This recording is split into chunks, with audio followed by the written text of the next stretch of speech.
குபேர கலச அறக்கட்டளையின் நிறுவனர் நமது லட்சுமணன் ஐயா அவர்களை அவர் பேசக்கூடிய தலைப்பு அப்படின்னு பார்த்தீங்கன்னாக்கோ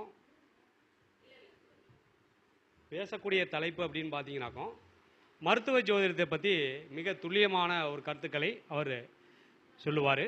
அதை நீங்கள் வீட்டில் நீங்கள் ஒரு நோட்டில் எழுதி வச்சு கூட நீங்கள் அதை பயன்படுத்தலாம். வீட்டில் இருக்கக்கூடிய பொருட்களை வச்சு அவங்க சொல்லக்கூடிய சில விஷயங்களை அவர் சொல்லுவார். அதை நீங்கள் கீப்பப் பண்ணிக்கலாம். வருக வருக என வரவேற்கிறோம். அனைவருக்கும் வணக்கம். எல்லாம் தீபாவளி மாதமாக இருக்குது. அதே மாதிரி தீபாவளி வாரத்தில் நம்முடைய கருத்தரங்கம் 26வது கருத்தரங்கம் நடைபெறுது. அனைவருக்கும் தீபாவளி நல்வாழ்த்துக்களோட இந்த கருத்தரங்கத்துடைய பேச்சை நான் ஆரம்பிக்கிறேன். இப்போது உடல் ஆரோக்கியம், ஏன்னா நான் என்ன பண்ணுறேன் அப்படின்னா மருத்துவம் ப்ளஸ் ஜோதிடம் சார்ந்த விஷயங்களை பண்ணிக்கிட்டு இருக்கேன். அப்போது ஒரு நம்மளை பார்க்க வர கிளைண்ட்டு அவங்களுடைய உடல் ஆரோக்கியத்தை முதல் நம்ம பார்க்க வேண்டியதாக இருக்கும். அதே மாதிரி ஜாதகத்தில் அவங்களுக்கு உடல் ரீதியான விஷயங்கள் என்ன பாதிப்பு வருங்கிறது நம்ம தெரிஞ்சிக்கக்கூடிய அமைப்புலையும் இருக்கும். ரெண்டையுமே கலந்து பார்க்கக்கூடிய அமைப்பு அப்படின்னு சொல்லலாம். இப்போ நம்மக்கிட்ட மருத்துவமாக பார்க்க வந்தால் மருத்துவம் சார்ந்த விஷயங்களையும், ஜோதிடம் பார்க்க வந்தால் ஜோதிடம் சார்ந்த விஷயங்களையும் நம்ம பார்த்துக்கிட்டு தான் இருக்கோம். அப்போ அந்த ஜோதிடத்தில் எந்த மாதிரி நோய் பாவம் பாதிக்கப்படும், அது சார்ந்த விஷயங்களுக்கு என்ன செஞ்சால் அவங்களுக்கு அந்த நோயிலிருந்து நிவர்த்தி ஆகும் அப்படிங்கிற விஷயத்தையும் நம்ம ஜாதக சார்ந்த விஷயங்களை பார்த்து நிவர்த்தி கொடுத்துக்கிட்டு இருக்கோம் அப்படின்னு சொல்லலாம். இப்போ பொதுவாகவே பார்த்தீங்கன்னா சில விஷயங்களை நான் சொல்கிறேன். ஜோதிடம் சார்ந்த விஷயங்கள் எல்லாருமே பண்ணக்கூடிய சில விஷயங்கள். இப்போது நம்மளுடைய பொருளாதாரம் தடை ஏற்படுது அப்படிங்கிற ஒரு விஷயம், குடும்பத்தில் ஒரே பிரச்சனையாக இருக்குது, இல்லை நோய் சார்ந்த விஷயங்களில் அதிகமான தொந்தரவுகள் இருக்குது அப்படிங்கிற பட்சத்தில் நம்ம என்ன பண்ணலாம் அப்படின்னா, இது என்ன பண்ணணும் அப்படிங்கிற ஒரு விஷயம் இருக்குது. அதை இதை நம்ம டெய்லி இது குளிக்கிற முறைன்னு வச்சுக்கோங்களேன். இது எல்லாருமே பயன்படுத்தலாம், சின்னவங்களிருந்து பெரியவங்க வரைக்கும் எல்லாருமே. ஏன்னா இது குளிக்கும் பொழுது நம்மளுடைய உடலில் இருக்கக்கூடிய அந்த ஆறா செயல்படக்கூடிய அமைப்பை ஏற்படுத்தும். அதே மாதிரி பார்த்தீங்கன்னா நம்மளுடைய கர்ம வினைகள்னு சொல்லக்கூடிய அதுவும் நமக்கு தீரக்கூடிய அமைப்பு அப்படின்னு சொல்லலாம். என்ன அப்படின்னா, நீங்கள் நைட்டு தூங்க போகும்போது ஒரு பக்கெட் தண்ணியில் ஒரு 2 கைப்பிடி கல்லுப்பு போட்டு வச்சுக்கோங்க. அதை ஒரு நாள், அதாவது நைட்டு ஃபுல்லாக ஊற விட்டுறணும். அதை எதுவும் பண்ணக்கூடாது. மறுநாள் எந்திரிச்சு அந்த தண்ணியில் நீங்கள் குளிக்கணும். அப்போ குளிக்கணும் அப்படின்னா இப்போ ஒரு பக்கெட் தண்ணிங்கிறது ஒரு 4 பேர் கரெக்டாக இருக்கும். ஏன்னா நம்ம எல்லா தண்ணியுமே நம்ம குளிக்க போகிறது, ஃபர்ஸ்ட் நம்ம உடலை நினைக்க போகிறோம், அவ்வளோதான். குளிக்கிறதுங்கிறது ரெண்டாவது. குளிக்கிறதுக்கு நம்ம சோப்பு ஷாம்பு போட்டு குளிக்கிறதுங்க அது குளியல். இது நம்ம உடம்பை நம்ம நினைக்க போகிறோம். இதை நினைக்கும் பொழுது பார்த்தீங்கன்னா நம்மளுடைய கர்மா அப்படிங்கிறது தீரக்கூடிய அமைப்பில் இருக்கும். இது பொருளாதாரத்துக்கும் சரி, நோய் சார்ந்த விஷயங்கள் அடிக்கடி உடலில் எல்லாருக்கும் வீட்டில் எல்லாருக்குமே உடம்பு சரியில்லாமல் போகுது அப்படிங்கிற பட்சத்துலேயும் சரி, இல்லை ஒரு மாதிரி டிப்ரெஷனில் இருக்கிறோம் அப்படின்னாலும் சரி, இல்லை நமக்கு பொருளாதாரத்தில் அதாவது தொழில் சார்ந்த விஷயங்களில் தடை இருந்துக்கிட்டே இருக்குது, எந்த காரியமாக இருந்தாலும் சரி, இது திருமணமாக இருந்தாலும் சரி, குழந்தை பாக்கியம் இல்லைனாலும் சரி, எல்லாத்துக்குமே இந்த ஒரு விஷயம் அப்படிங்கிறது நல்ல சூப்பராக வேலை செய்யக்கூடிய அமைப்பில் இருக்கும் அப்படின்னு சொல்லலாம்.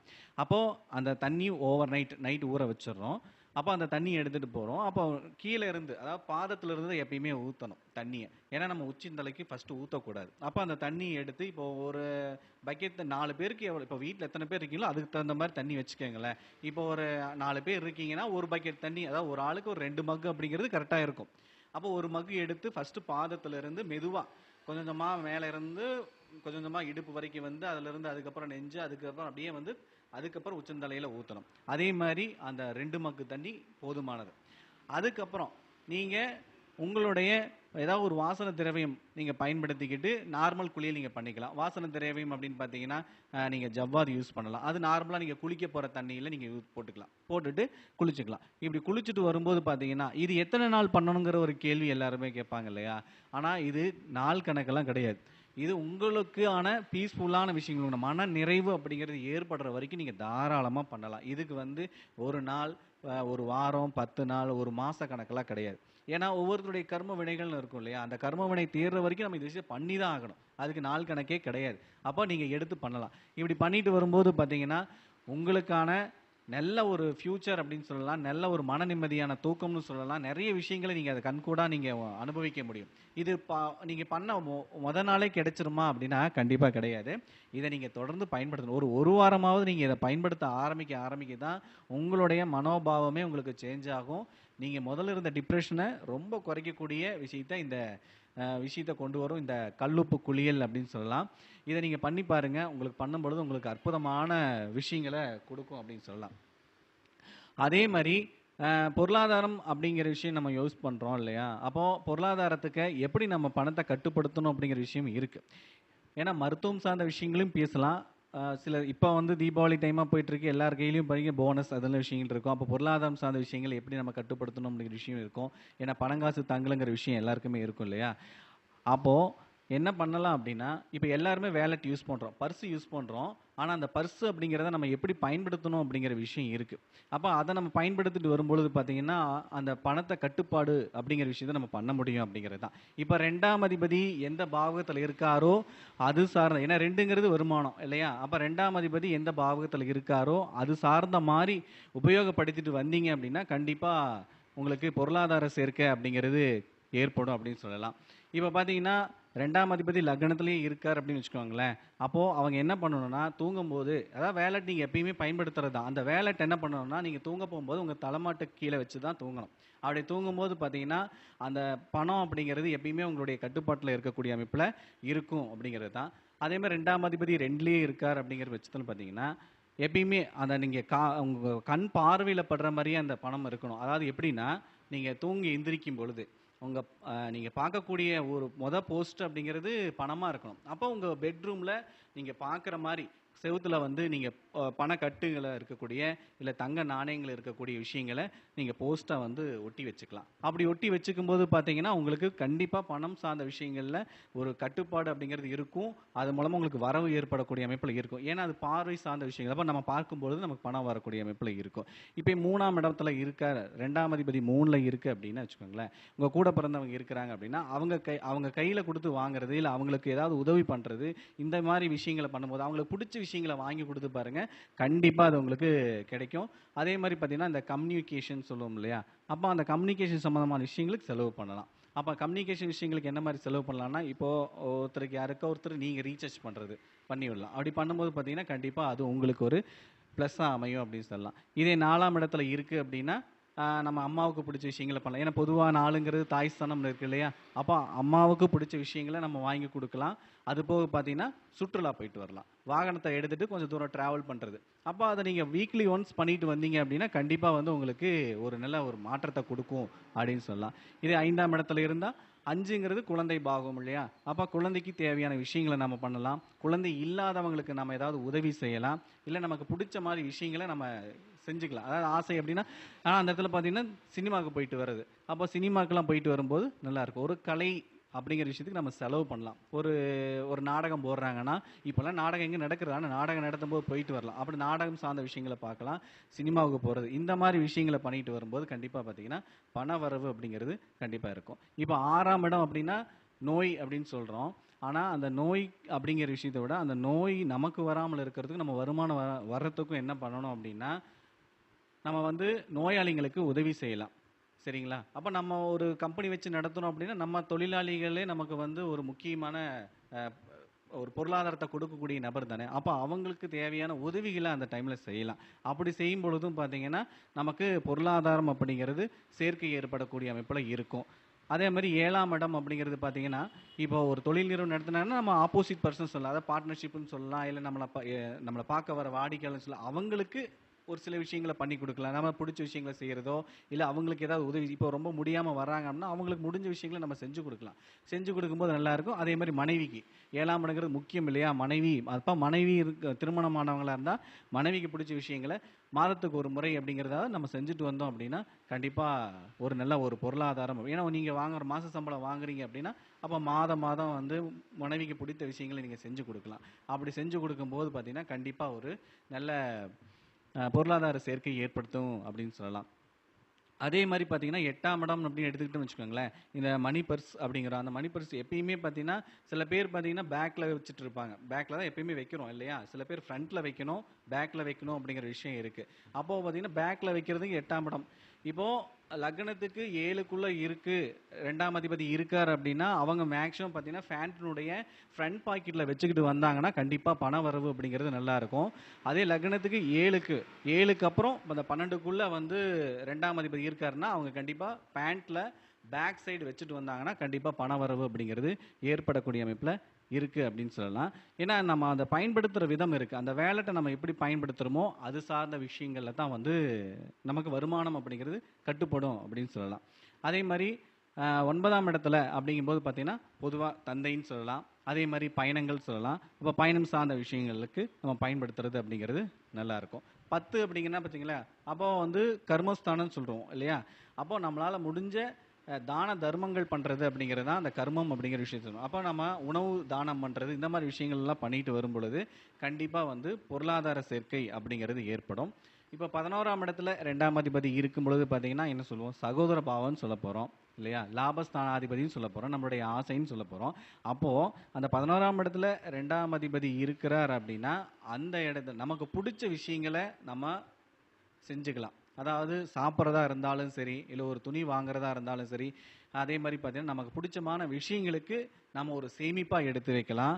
இல்லை அந்த டைமில் செலவு பண்ணலாம். பணம் இருந்தால் நம்ம செலவு பண்ணலாம். அப்படி இல்லைங்கிற பட்சத்தில் அதை நம்ம ஒரு சேமிப்பாக எடுத்து வச்சுக்கிட்டு வந்தோம் அப்படின்னா கண்டிப்பாக அதாவது அதை நீங்கள் எடுத்து வைக்கும் பொழுதே அந்த இதில் வந்து ஒன்று உண்டியில் வைக்கிறீங்க அப்படின்னா, இல்லை ஏதோ ஒரு பாக்ஸ் வைக்கிறீங்க அப்படின்னா அதில் நீங்கள் வந்து எழுதி வச்சுக்கணும். இது என்னுடைய தேவைக்காக, என்னுடைய ஆசைக்காக, என்னுடைய விருப்பத்துக்காக இந்த பணம் எடுத்து வைக்கிறேன் அப்படிங்கிறத நீங்கள் எழுதி வச்சுட்டு அதுக்கப்புறம் நீங்கள் அதை செய்யும் பொழுது தான் அந்த பிரபஞ்சம் நமக்கு அதுக்கான விஷயத்தை கொடுக்கும், அந்த பண சேர்க்கை ஏற்படுத்தும். அப்போ அந்த பணத்தை நீங்கள் வேற எதுக்கும் பயன்படுத்தக்கூடாது. என்ன கஷ்டம் வந்தாலும் ஒரு பொருளாதாரமே இந்த இடத்துல ஒரு திடீர்னு ஒரு சேஞ்சஸ் பண்ணிக்கலாம், ரொட்டேஷன் பண்ணிக்கலாம் அப்படிலாம் எதுவுமே பண்ணக்கூடாது. அந்த ஆசைக்காக எடுத்து வச்சிங்க அப்படின்னா அதை அதுக்கு மட்டுமே பயன்படுத்தி பாருங்கள். கண்டிப்பாக வந்து அது உங்களுக்கு ஒரு நல்ல லாபத்தை கொடுக்கும், வருமான சேர்க்கையை கண்டிப்பாக கொடுக்கக்கூடிய அமைப்பில் இருக்கும் அப்படின்னு சொல்லலாம். அதே மாதிரி 2ஆம் அதிபதி 12ல் இருக்கார் அப்படிங்கிறது பார்த்தீங்களேன், அது விரயஸ்தானம்னு சொல்லலாம், முதலீடுன்னு சொல்லலாம் இல்லையா. அப்போ அந்த பாவங்களுக்கு அப்போ நீங்கள் இதில் வந்து நீங்கள் முதலீடாக மாற்றிக்கிறது. அப்போ வந்து இது என்னன்னா ஒரு இந்த போஸ்ட் ஆஃபீஸில் வந்து நம்ம வந்து டெபாசிட் பண்ணி வைக்கிறது. அப்போ ஒரு எத்தனை வருஷத்துக்கு நம்ம டெபாசிட் பண்ண மாதிரி டெபாசிட் போட்டு வச்சுட்டோம். பேங்க்லேயே ஆகட்டும், போஸ்ட் ஆஃபீஸ் ஆகட்டும், அது எந்த பாவம் எந்த கிரகம் பார்க்குதோ அது சார்ந்த விஷயங்களில் போஸ்ட் ஆஃபீஸா இல்லை பேங்க்கா அப்படிங்கிறத நீங்கள் அதை உங்கள் ஜாதகத்தை வச்சு நீங்கள் முடிவு பண்ணிக்கலாம். அப்போது அதை நீங்கள் டெபாசிட்டாக போட்டு மாதம் மாதம் ஒரு டெபாசிட் அமௌண்ட்னு சொல்லிட்டு அதை நீங்கள் போட்டுகிட்டே வரும்போது பார்த்தீங்கன்னா கண்டிப்பாக அது உங்களுக்கு ஒரு பண சேர்க்கையை கொடுக்கும், நல்ல லாபத்தை கொடுக்கும் அப்படின்னு சொல்லலாம். சரிங்க. இது வந்து நம்ம பண வரவுக்கான விஷயங்களை பார்த்துக்கிட்டு வரோம். ஏன்னா ஒரு தசாபுத்தி நடக்குதுன்னா அது தன்னுடைய வேலையை கண்டிப்பாக செஞ்சுட்டே போகும் அப்படின்னு சொல்லலாம். ஏன்னா ஒரு தசை நடக்குது அப்படின்னா அது ஜாதகருக்கே பிரச்சனையை கொடுக்கும் அப்படின்னு நம்ம உறுதியாக சொல்ல முடியாது. அந்த உறவுக்கும் பாதிப்பை கொடுக்கும். இப்போ ஜாதகருக்கு பிரச்சனை இருக்குன்னு நம்ம ஒரு ஜாதகத்தை வச்சு பார்த்துட்டு இருப்போம், உங்களுக்கு பிரச்சனை வரப்போகுதுங்கன்னு சொல்லுவோம். ஆனால் அந்த பிரச்சனை ஜாதகருக்கு வராமல் அவருடைய உறவில் இருக்கக்கூடிய தாய்க்கோ தந்தைக்கோ இல்லை உடன் பிறந்தவங்களுக்கோ யாருக்கும் அந்த தொந்தரவு கண்டிப்பாக கொடுக்குது. அதை நம்ம தெளிவாக பார்க்க வேண்டியதாக இருக்கும். அதனால் ஒரு தசாபுத்தி நடக்குதுன்னா கண்டிப்பாக அது சார்ந்த விஷயங்களை கொடுக்கும். அதே மாதிரி என்ன தசாபுத்தி போகுதோ அது சார்ந்த விஷயங்களுக்கு நீங்கள் அது சார்ந்த வழிகளில் நீங்கள் போகும்போது, ஏன்னா நம்ம வந்து சண்டைக்காரன் காலில் விழுந்துட்டா பிரச்சனையே கிடையாது. அப்போ ஒரு தசாபுத்தி நடக்குன்னா அது சார்ந்த விஷயங்களையே நீங்கள் பயணிச்சுட்டு போயிட்டீங்க அப்படின்னா பிரச்சனையே இல்லை. அதுக்கு எதிர்த்து நீங்கள் செயல்படும் போது தான் பிரச்சனை வரும். அது ரொம்ப கவனமாக இருங்க அப்படிங்கிறது தான். அதே மாதிரி பார்த்தீங்கன்னா சில மருத்துவ குறிப்பு மட்டும் நான் சொல்லிடுறேன். இப்போது உடல் உஷ்ணம் அப்படின்னு சொல்கிறோம் இல்லையா. உடல் உஷ்ணம் அப்படிங்கிறது அதிகமாக இருக்குது அப்படிங்கிற பட்சத்தில் அவங்க என்ன பண்ணலான்னா இந்த கட்டுக்கொடி அப்படின்னு சொல்லிட்டு ஒரு மூலிகை ஒன்று இருக்கும். அதை வந்து நீங்கள் அந்த மூலிகையை அரைச்சிங்கன்னா அதுலேருந்து ஜூஸ் எடுத்து, ஆனால் அதில் வந்து தண்ணி விட்டு அரைக்கக்கூடாது, அந்த இலையை மட்டும் நல்லா அரைச்சிங்கன்னா ஜூஸ் வந்துடும். அது சும்மா ஒரு டம்ளர் தண்ணியில் போட்டுட்டீங்க அப்படின்னாலே அது நல்லா கெட்டியாக அல்வா மாதிரி வந்துடும். அதை வந்து நீங்கள் எடுத்து சாப்பிட்லாம். அது கிட்டத்தட்ட ஒரு 10 நிமிஷம் வச்சாலே போதும். அந்த 10 நிமிஷத்துலேயே அது நல்லா கெட்டியாக நல்லா அல்வா மாதிரி வந்துடும். அதை நீங்கள் சாப்பிட்டுட்டு வரும்போது பார்த்தீங்கன்னா கண்டிப்பாக உடல் உஷ்ணம் அப்படிங்கிறது தீரும். இது எப்போ பண்ணணும் அப்படிங்கிற ஒரு விஷயம் இருக்குது. இப்போ வந்து வாரத்துக்கு ஒரு முறை எண்ணெய் தேய்க்கிறது பழக்கம் யாருக்குமே இல்லை. ஏன்னா எண்ணெய் தேய்க்கிறதுங்கிறது இந்த தீபாவளி வந்தாலே பார்த்தீங்கன்னா எண்ணெய் தேய்க்கிறோம். ஆனால் அது சும்மா ஒரு சாங்கியத்துக்கு சும்மா உச்சந்தலையில் வச்சுட்டு போய் குளிக்கிறவங்களும் உண்டு. ஏன்னா எண்ணெய் தேய்க்கிறது அந்த பிசுப்பாக பிடிக்கல. ஆனால் வந்து கட்டாயம் வந்து எண்ணெய் தேய்ச்சி குளிக்கணும் அப்படிங்கிறது ஒன்று இருக்குது. அப்போ இது வார வாரமே நம்ம பண்ண வேண்டியது இருக்குது. அப்போ அந்த வாரம் பண்ணிட்டு வரும் பொழுது அந்த கட்டுக்கொடி அப்படின்னு சொல்லக்கூடிய அந்த மூலிகையில் அரைச்சு நம்ம அதை குடிச்சிட்டு வந்தோம் உடல் உஷ்ணம் அப்படிங்கிறது கண்டிப்பாக தீரும். ஏன்னா அது உடல் உஷ்ணத்தை குறைக்கக்கூடிய ரொம்ப முக்கியமான மூலிகை. ஏன்னா அவ்வளவு குளிர்ச்சி தன்மையை கொடுக்கக்கூடியது அந்த மூலிகையினுடைய தன்மை இருக்குது அப்படிங்கிறது தான். அதை நீங்கள் பயன்படுத்திக்கலாம். அதே மாதிரி பார்த்தீங்கன்னா அல்சர் சம்மந்தமான தொந்தரவு வருது, அதுக்கும் பார்த்தீங்கன்னா இந்த கட்டுக்கொடி என்னுடைய மூலிகை ரொம்ப யூஸ்ஃபுல்லாக இருக்கும். ஏன்னா அந்த உடலில் இருக்கக்கூடிய அனைத்து உஷ்ணங்களையுமே தீர்க்கக்கூடியது அப்படின்னு சொல்லலாம். ஏன்னா அந்த அளவுக்கு அற்புதமாக இது வேலை செய்யும் அப்படின்னு சொல்லலாம். சில பேருக்கு பார்த்தீங்கன்னா டிப்ரெஷனாக இருக்குது, தூக்கமே வரல அப்படின்னு சொல்கிறவங்களுக்கு இங்கே ஏலக்காய் ரொம்ப ரொம்ப முக்கியமாக. அந்த ஏலக்காயிலையும் பார்த்தீங்கன்னா அந்த ஏலக்காய் விதையை மட்டும்தான் எடுத்துக்கணும். அந்த ஏலக்காய் விதையை எடுத்து அது கூட பார்த்தீங்கன்னா வசம்பு சேர்த்து அரைச்சு அதை நான் சாப்பிட்டுட்டு வந்தாங்க அப்படின்னாலே பார்த்தீங்கன்னா அந்த மனம் ஒரு பாரமாக இருக்குது, தலை ஒரு பாரமாக இருக்குது, இல்லை ஒரு மாதிரி உடல்லே வந்து நமக்கு நம்ம மீறி செயல்படுதுன்னு வச்சுக்கோங்களேன். நம்மளுடைய செயல்பாட்டிலே இல்லை, நாம் ஒன்று நினைக்கிறோம், உடல் ஒரு பக்கம் செயல்படுது அப்படிங்கிற அந்த ஒரு பிரச்சனை இருக்கிறவங்களுக்கு எல்லாமே இந்த ஏலக்காயும் வசமும் அவ்வளவு வேலை செய்யும். ஏன்னா அது வந்து அரைச்சி நம்ம ரெகுலராக எடுத்துகிட்டு வரும்போது பார்த்தீங்கன்னா இன்னும் அற்புதமாக வேலை செய்யக்கூடிய அமைப்பில் இருக்கும். அதே மாதிரி இந்த ஜீரண பிரச்சனைம்பாங்க, சாப்பிடவே முடியல, சாப்பிட்டாலும் ஒரு மாதிரி பசி இல்லாமல் சாப்பிட்ற மாதிரியே இருக்குது அப்படின்னு சொல்கிறவங்க கிட்டத்தட்ட ஒரு 4 பொருள் இருக்குது. அந்த 4 பொருளை அரைச்சிக்குங்க. அதாவது வசம்பு, மிளகு, அது கூட பார்த்தீங்கன்னா கிராம்பு, அதுக்கப்புறம் பார்த்தீங்கன்னா ஏலக்காய். இந்த 4 பொருளும் நீங்கள் அரைச்சிக்குங்க. அரைச்சிட்டு அதை தேனில் மிக்ஸ் பண்ணி நீங்கள் உள்நாக்கில் வைக்கணும். சும்மா நுனி நாக்கில் வச்சு உள்நாக்கில் வச்சு அதை மெதுவாக நீங்கள் வந்து சப் பண்ணி சாப்பிட்டுட்டு வந்தீங்க அப்படின்னா உங்களுடைய ஜீரண பிரச்சனை அப்படிங்கிறது கண்டிப்பாக தீரும். அந்த ஜீரணம் பிரச்சனை தீரும் பொழுது உணவு சார்ந்த விஷயங்கள் நல்லா எடுத்துக்கும். இதுக்கு மெயினாக குழந்தைங்களுக்குலாம் பசியே இல்லைம்பாங்க. பெரியவங்களே சில பேர் பார்த்தீங்கன்னா மந்தமாக இருக்குது, சாப்பிட்டாலே ஒரு ஃபீலே இல்லை அப்படிங்கிறலாம் ஃபீல் பண்ணுறவங்களுக்கு இது அற்புதமாக இந்த ஒரு பொடி சூப்பராக இந்த சூர்ணம் வேலை செய்யும். இதை நீங்கள் பயன்படுத்திக்கலாம். வாய்ப்பளித்த அனைத்து நண்பர்களுக்கும் மக்களுக்கும் டிவி அஸ்ட்ரோ கரூர் டிவி நேயர்களுக்கும் என்னுடைய வணக்கங்கள்.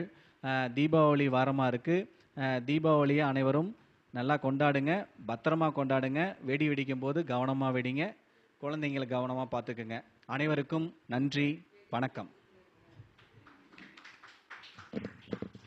மிக அருமையாக மருத்துவ ஜோதிடத்தை பற்றியும் மற்றும் பண வரவுகளை பற்றியும் மிக அற்புதமாக பேசிய நமது குபேர கலச அறக்கட்டளையின் நிறுவனர்கள் லட்சுமணன் ஐயா அவர்களுக்கு கௌரவிக்கும் விதமாக அவர் குமார் சார் அவர்களை அன்புடன் அழைக்கின்றோம்.